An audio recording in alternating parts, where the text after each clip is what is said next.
صدمہ پہنچنے کے بعد مہرین کی حادثے کے بعد کی ساری یادداشت چلی گئی ہے اور اسے اپنی وہی زندگی یاد ہے جو صدمہ پہنچنے سے پہلے وہ گزار رہی تھی۔ وہ جب وسائی سے پوچھتی ہے کہ وقار آفس سے آ گئے تو وسائی حیران پریشان ہو جاتی ہے کہ مہرین بی بی کس طرح کی بات کر رہی ہیں۔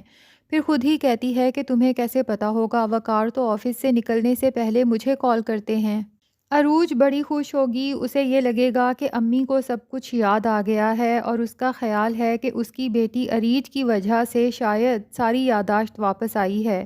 ادریس اور شائستہ مہرین کی یہ حالت دیکھ کر بہت خوش ہیں۔ ادریس شائستہ سے کہتا ہے کہ آدھی پاگل تو مہرین پہلے سے ہی تھی، تمہاری سچائی نے اسے تقریباً پورا پاگل بنا دیا ہے۔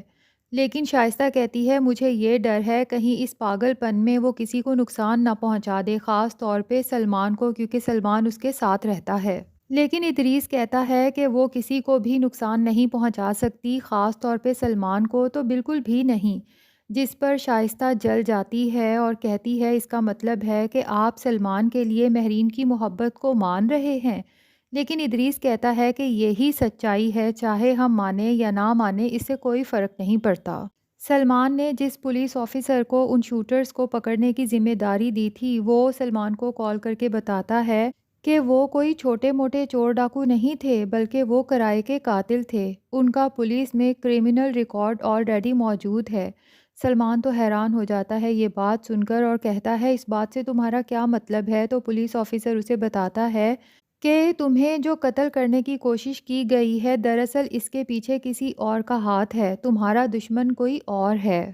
تو ناظرین، ڈرامے میں کافی سارے ٹویسٹ آتے جا رہے ہیں۔ ایک طرف تو سلمان اب ان قاتلوں کو ڈھونڈنے کی کوشش کرے گا جس نے عروج پر فائرنگ کی، اور دوسری طرف اب وہ مہرین کی حالت دیکھ کر بھی پریشان ہوگا کہ مہرین سلمان کو پہچانے گی ہی نہیں، وہ تو اپنے اسی چھوٹے سلمان کو ڈھونڈ رہی ہے اور وہ وقار صاحب کو بھی ڈھونڈے گی۔ تو یہ ساری سچویشن سلمان کے لیے اور عروج کے لیے کافی ٹف بننے والی ہے۔ دیکھنا یہ ہے کہ وہ کس طرح سے مہرین کو سنبھالتے ہیں اور کس طرح سے مہرین کی پوری یادداشت واپس لانے میں مددگار ثابت ہو سکتے ہیں۔